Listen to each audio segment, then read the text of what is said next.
अस्सलाम वालेकुम एवरीबॉडी, कैसे हैं आप लोग सब। दिस इज आयशा लखवानी, आपकी डाइटिशियन, आपकी mentor. So today we are going to talk about bloating, what causes bloating and what could be the remedies for bloating. So first I am going to start with the very basic things जो कि मैंने देखा है कि बहुत commonly लोग करते हैं।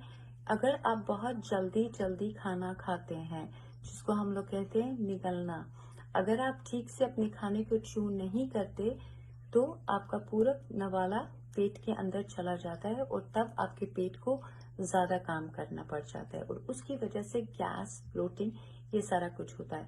तो कोशिश करिए अपने हर नवाले को 3 दफा जरूर च्यू करिए ताकि थोड़ा मुंह भी काम करे और फिर पेट थोड़ा कम काम करे। ये एक बहुत कॉमन रीजन है जिसकी वजह से ब्लोटिंग होती है। नंबर 2, अगर आप एक वक्त में बहुत ज्यादा खाना खा रहे हैं, having long large meals, deep fried, okay, or even the large meals itself, you're having roti, you're having chawal, you're having achar, you're having gosht, you're having so many things at one time और आप सारा दिन के भूखे हैं। और ये problem ज्यादातर आदमियों में होता है कि वो सारा दिन खाते नहीं है, चाय coffee, and when they come home they just eat a lot and that causes a lot of indigestion, gas, bloating। तो कोशिश करिए कि खाना जब खाएं आप डिनर से पहले 1 कटोरा भर के सलाद जरूर खाया करिए ताकि थोड़ी भूख आपकी कंट्रोल में हो जाए। दूसरी बात ये long intervals.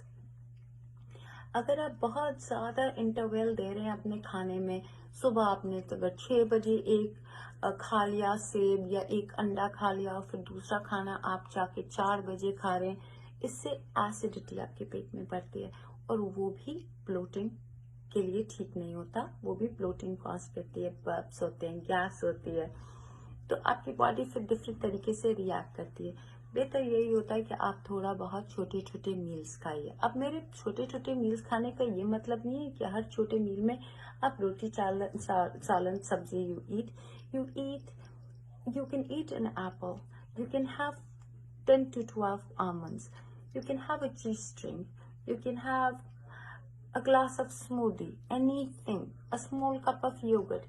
These are all small meals, these are snacks। तो आप ये कर सकते हैं ताकि आप इतना ज्यादा लंबा गैप ना दीजिए।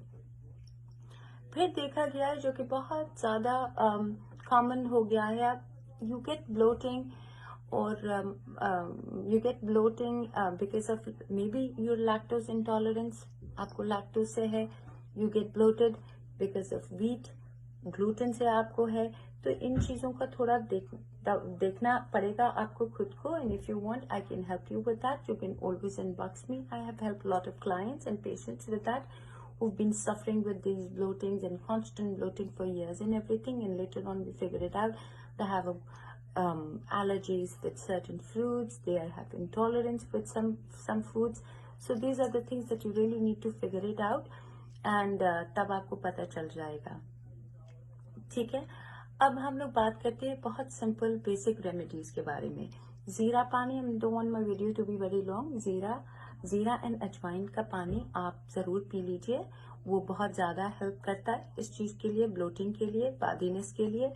अदरक का पानी इज रियली गुड। अगर आप अदरक का पानी नहीं पी सकते तो आप हर खाने के बाद अदरक का पानी ना पिए, आप अदरक का पानी को उबाल के उसमें आप ग्रीन टी बना लीजिए, that is also very helpful. आप अपने घर की ग्रीन टी का इस्तेमाल करिए, वो इंडाइजेशन, आपकी ग्रीन टी सिर्फ इंडाइजेशन के लिए काम आती है, वेट लॉस के लिए काम नहीं आती, मैं अक्सर आपको बोलती हूँ। तो यहाँ पे ग्रीन टी लेना बहुत जरूरी है आपका, तब ये काम करती है, इंडाइजेशन को खत्म करती है। अच्छा, बहुत सारे लोगों को थोड़े स्टमक के इश्यूज होते हैं, तो उनके लिए मैं कहती हूँ कि हमेशा आप प्रोबायोटिक्स का इस्तेमाल करिए। गोलियां मिलती हैं, अगर आपको गोलियां उसकी विटामिन वगैरह नहीं लेनी तो आप वो प्रोबायोटिक्स के मत लीजिए। सबसे बेहतरीन, सबसे आसान तरीका, एक दही का कटोरा, आप छोटा सा दही का कटोरा अपने हर मील के बाद खा लीजिए, आपको बहुत आसानी से ये मसला ओवर द पीरियड सॉल्व हो जाएगा। जिंजर वाला पानी मैंने आपको बताया, थोड़ा एलोवेरा सुबह सवेरे 1 टेबलस्पून या थोड़ा सा ग्लास में डाल के आप एलोवेरा भी पी सकते हैं। तो तो इन चीजों का नींबू पानी का भी इस्तेमाल कर सकते हैं। तो ये चीजें आपके बहुत फायदे आएंगी if you facing bloating, gas और इश्यू, ये वाले इश्यूज। ठीक है, तब तक के लिए फिर अगली दफा मुलाकात होगी, फिर तब तक के लिए खुदा हाफिज, बाय नाउ।